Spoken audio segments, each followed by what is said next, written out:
Hi, you're on the Reddit Confessions channel. Don't bother setting the table for two, she said. He's picking me up in 10. I was still holding the plate. Still holding the stupid reheated lasagna I made from scratch the night before, because she said she missed real food. She stood in the hallway like nothing was wrong. Lipstick too bright, dress too tight. Not for me. I knew that instantly. I asked her who he was. She rolled her eyes. Not everything's about you, Mason.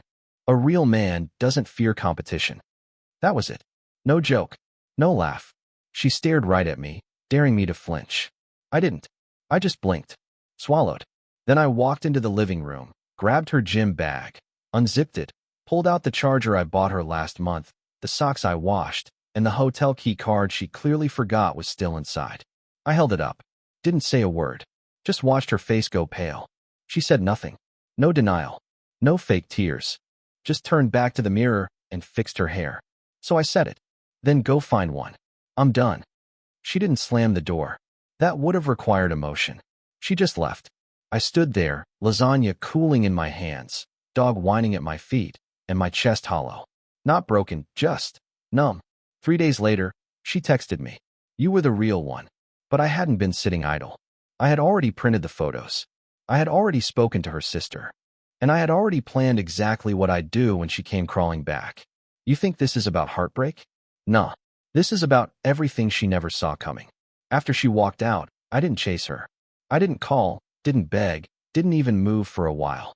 I just stood there with the hotel key card in one hand and her lasagna plate still warm in the other. Baxter, our beagle, sat by the door, tail tapping slowly, waiting for the sound of her return. But I already knew she wasn't coming back. Not that night. Not like she used to. I didn't sleep. I just sat at the edge of the bed replaying her words over and over. A real man doesn't fear competition. I kept thinking, what did that even mean to her?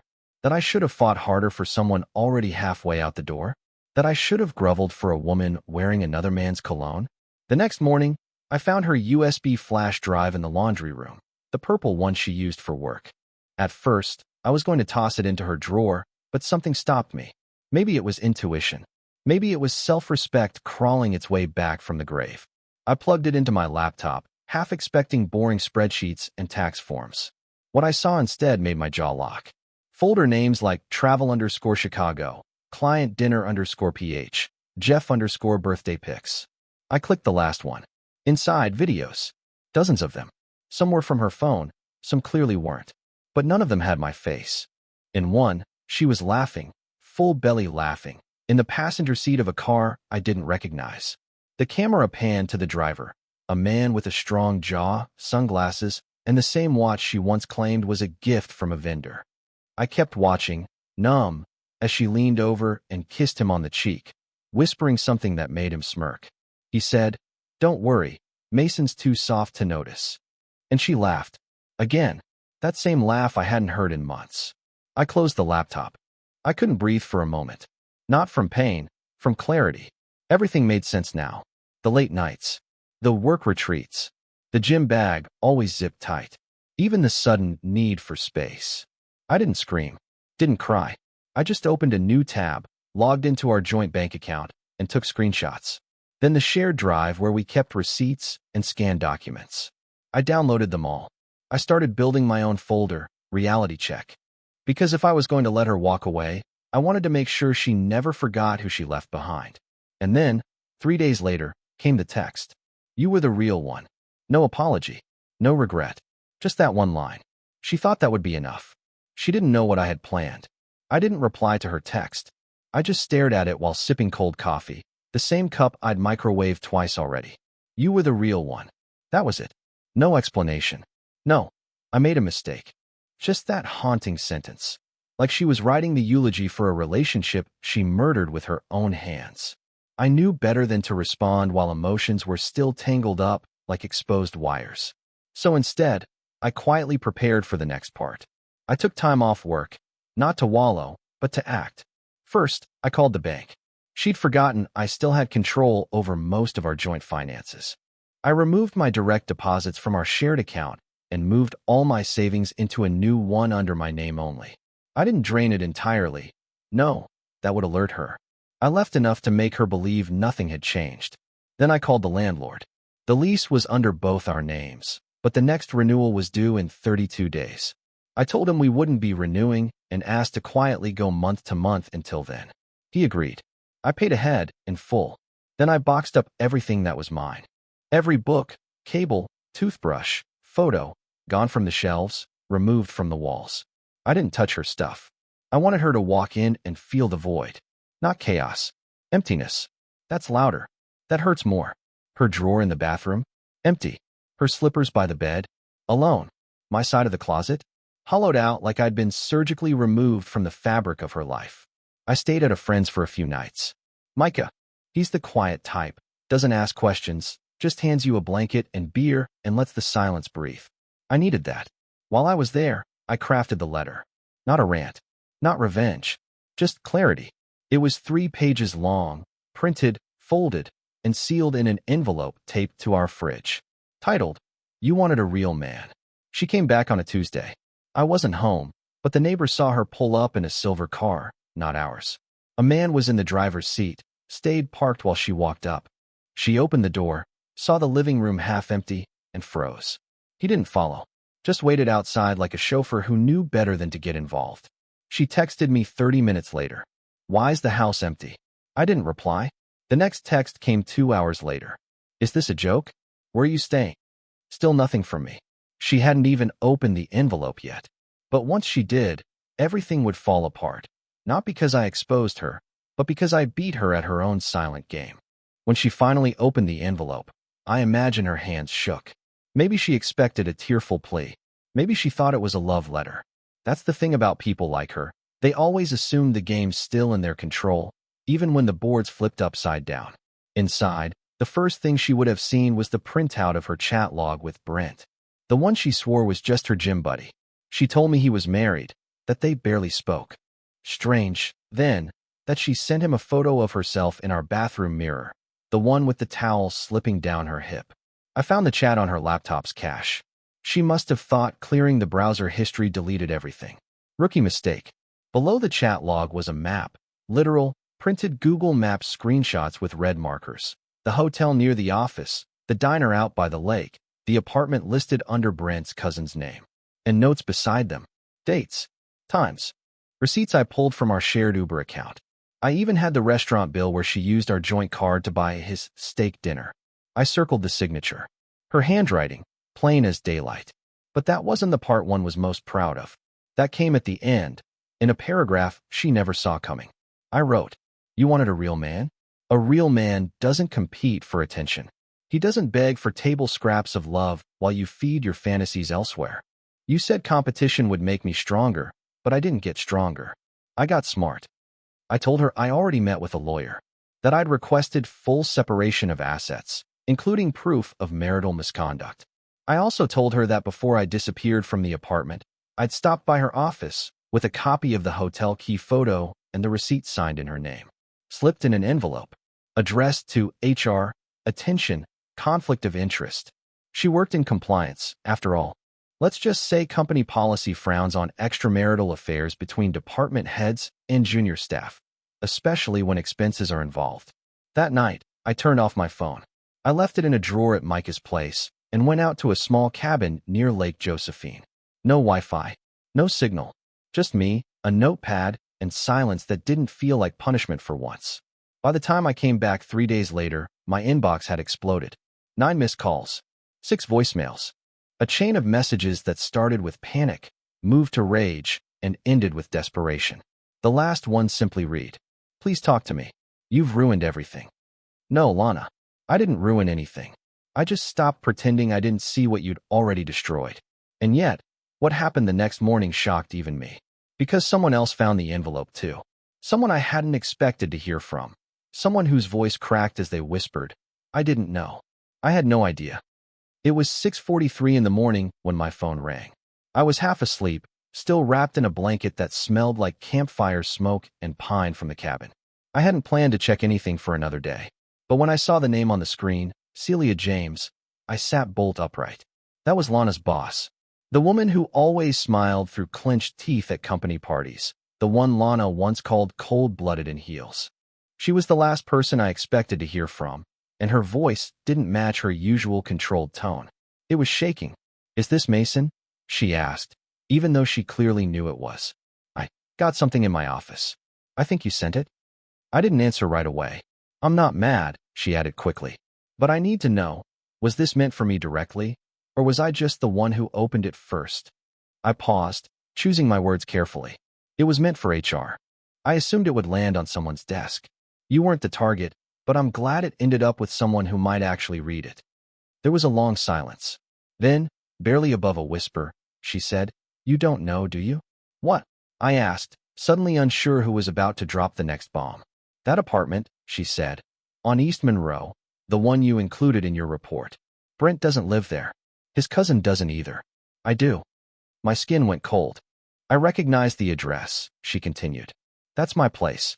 I sublet it short-term through a friend while I was traveling. It's been empty except for weekends. I don't go there during the week." My thoughts started spiraling. If she wasn't living there, who was? Who had the keys? Who had been paying under her name? Celia cleared her throat. "I'm not accusing anyone. I'm just saying, Brent couldn't have used that apartment unless someone gave him access. And I certainly didn't." The next half hour was a blur. I sat there, listening as Celia explained how company logs showed multiple entries under Brent's badge near her office computer. Her laptop had been accessed remotely.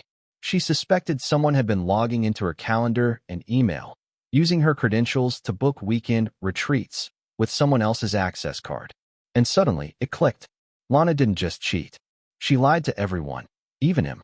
Brent wasn't just some random fling. He was being used, played, set up to take the fall if anyone traced it. Because while he thought he was in control, Lana had orchestrated everything, down to the receipts, the bookings, the name on the lease. She built her little affair on borrowed identities and fragile trust, and now it was all crumbling. Celia asked me to forward her the rest of the documents. She said she didn't want to jump to conclusions, but promised to escalate it discreetly. Before she hung up, she added one more thing. "I don't know who your wife really is, but I think you just saved more than yourself." I hung up and stared out the window as rain began tapping gently against the glass. I had uncovered something deeper than betrayal. Lana wasn't just reckless, she was calculated, strategic, dangerous. And for the first time, I wasn't just angry. I was scared. It was the sound of a suitcase while scraping across concrete that pulled me out of my spiral. I looked through the front window and saw a woman standing at the edge of my porch, shoulders drenched from the drizzle, gripping the handle of a red carry-on. At first, I didn't recognize her. She looked smaller than I remembered, thinner maybe. Then she turned slightly toward the door, and I froze. It was Kara, Lana's childhood friend, the one I hadn't seen in nearly a year. Kara was never the dramatic type. She avoided conflict like it carried a disease. So when she knocked, not lightly, but with the kind of firmness that says "I need you to open this door," I knew something was seriously wrong. I cracked it open. "I'm not here to fight," she said before I could speak. "But I need to tell you something, and I didn't want to do it over text." She stepped inside without waiting for an invitation. Her jacket dripped onto the doormat. She looked around the hollowed-out living room, as if searching for signs of Lana, and then let out a soft sigh of relief. "I left her," Kara said. I blinked. "You left Lana?" She laughed once, dry and humorless. "No, not like that. I mean, I left her apartment. I've been staying with her for a few weeks. I thought I was helping." She said she just needed space to think, to escape the pressure. She made it sound like you were smothering her, being possessive, watching her every move. I didn't say a word, just listened. "She's good at that, isn't she?" Kara continued, making herself the victim. I nodded slightly, careful not to influence whatever she was about to unload. I could feel it coming, a confession or a betrayal, or maybe both. "She's been lying to everyone, Mason. To me, to Brent, even to her sister. You weren't crazy. You weren't imagining things. She used my car one night to go grocery shopping and came back 3 hours later with smeared lipstick and a smirk. I knew. I just didn't want to see it." I felt the blood drain from my face. "Why are you telling me all this now?" "Because I found your envelope. The one she tried to hide. She thought I was asleep and tried to burn it in the sink. She only got through the first page before I walked in. I read the rest. Every word." I stared at her. "So now what?" Kara pulled a folded paper from her coat pocket. "There's something else. Lana kept a second phone. She hid it in the lining of her suitcase. I went through it.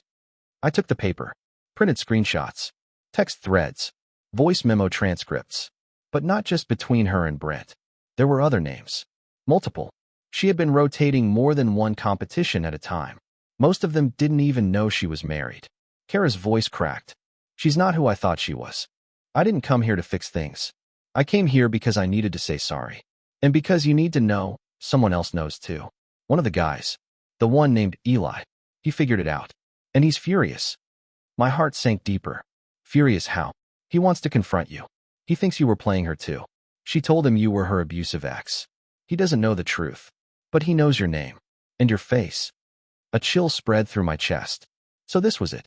I wasn't just dealing with emotional wreckage now. I was part of a much larger mess. One with strangers who'd been pulled into Lana's chaos like moths to a bonfire. Kara looked at me and whispered, "You're not safe anymore. I don't think she's finished with you." And I believed her. The knock came 2 days later. 3 sharp taps. Not aggressive, not frantic, just certain. I knew it was him before I even got up from the couch. Kara had already left the day before, said she was flying to Arizona to stay with her sister. She warned me Eli would show up eventually. I hoped she was wrong. But when I opened the door, he stood there, just as she described. Tall, well-built, mid-30s, with eyes that studied me like he was trying to decide if I was worth breaking something over. "You're Mason?" he asked. I nodded, forcing myself not to step back. "You must be Eli." He didn't answer right away. Just looked past me into the house, like he was checking for signs of Lana. Then he exhaled and shook his head. "She lied to me. About everything." He pulled a folded envelope from his jacket, the same type I had taped to the fridge for Lana, but this one addressed in her handwriting. On the back, a smear of red lipstick. Inside, he said, was a letter she gave him the night she vanished from his life, the same night she came back to mine. "She told me you hit her, that you stole her money, that you were controlling, paranoid, the reason she didn't trust anyone anymore." I believed her. For months. He laughed bitterly. I even offered to help her file a restraining order. I felt the heat rise to my face, but kept my voice steady. And now, he stared at me, then handed me his phone. "Play the last recording." I tapped the screen. Lana's voice came through, low and smug. "I don't care if he gets angry. Mason's a doormat. He always has been. He'll crumble like he always does. And you? You'll be fine. You're not even the only one. Just keep your mouth shut, Eli. You're useful. Don't ruin it." I handed the phone back. My stomach turned. It was one thing to suspect betrayal. It was another to hear it spoken out loud. Calculated, heartless, like she was planning a business deal, not shredding people's lives. "I didn't know," Eli said quietly. "She told me I was the only one. She swore she left you because you were dangerous. She made me believe I was saving her." I looked him in the eye. "You weren't the first. You weren't even the third." He rubbed his face and leaned against the porch railing. "There's more. She kept a hidden email account. I hacked it. She's planning to sue you." My jaw clenched. For what? Emotional distress. She's been collecting fake evidence. Messages she's edited, photos she's staged. She wants to paint you as abusive so she can walk away clean, maybe even walk away with money. I nearly laughed. That's insane. She's the one who walked out. She's the one who cheated. Eli nodded. "I know that now. But courts don't care what's true. They care what looks true." We sat in silence for a moment. Then he looked up. "I'm not here to fight. I'm here to give you everything I have. Emails, messages, call logs, voice memos. I've already started compiling it. I want her out of my life as badly as you do." For the first time in this mess, I felt something unfamiliar. Not relief, not hope, but clarity. Lana wasn't reckless. She was strategic. But she made one mistake. She underestimated the people she played. "I'll take everything you have," I told him.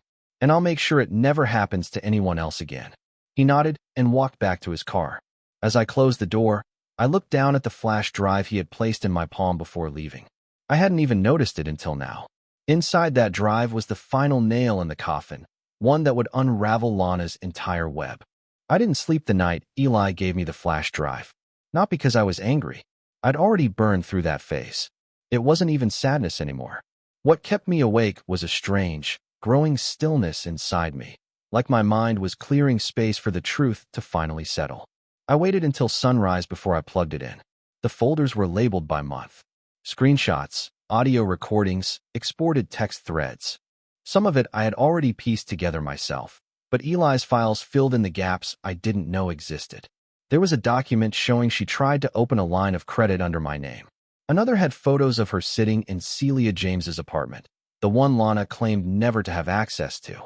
And there was one video, shaky, recorded from across a parking lot, of her kissing someone who wasn't Brent, wasn't Eli, wasn't even anyone I recognized.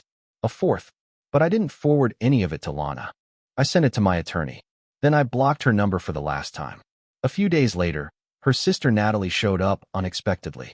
She was holding a brown envelope and a half-eaten container of lemon cookies, Lana's favorite.